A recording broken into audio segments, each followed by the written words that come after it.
In this video, I'm going to share how I accidentally came up with the concept for this painting, as well as some tips and tricks. I found this adorable photo on pastels, which is where you can find royalty-free images. I did this charcoal study to practice and work out the painting. And this is the final painting. Now I'm going to show you how my mistake became an interesting design. I did my charcoal drawing on this newsprint. I chose the slightly smaller Strathmore paper for my painting. I drew a 15 by 20 inch rectangle onto the newsprint. My plan was to keep my drawing within that rectangle. This navigational divider helps me to draw freehand. I still struggled with my drawing until I made these perpendicular lines for reference on my photo. I made the same lines on my drawing, making sure that the intersection point was at the same spot as it was on my reference photo. Then at some point, I realized that the sheep was too big for the inner rectangle I had drawn.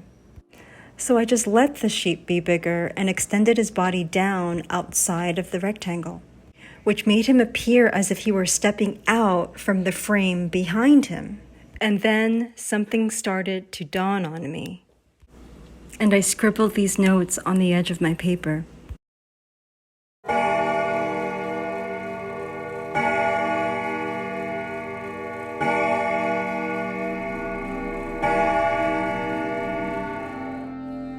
Redrawing the sheep onto the Strathmore paper took a lot less time because I already had the practice from my study. I'm new to pastel painting and all of its nuances. When I picked out this paper, I chose it for its color, size, and price. But little did I know that it would be perfect for painting sheep's wool. Sometimes I rest my hand on that bar so that I don't accidentally smudge the painting.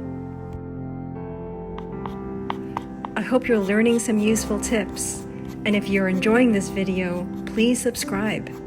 And if I rub it in, it just rubs off.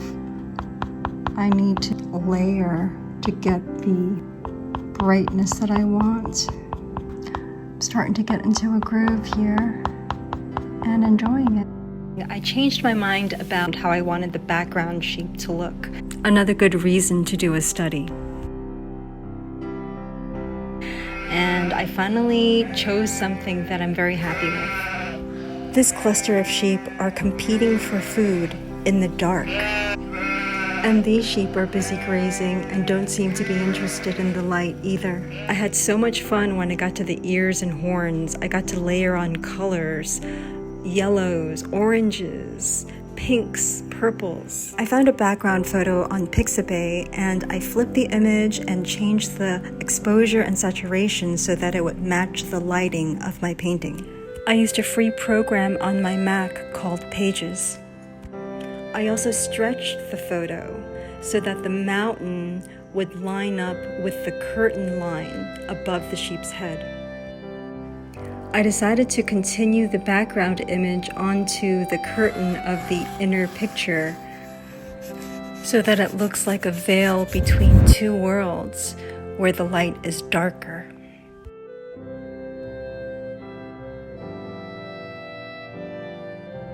I hope you enjoyed this video. If you have any questions or comments, I would love to hear them. Thank you so much for watching.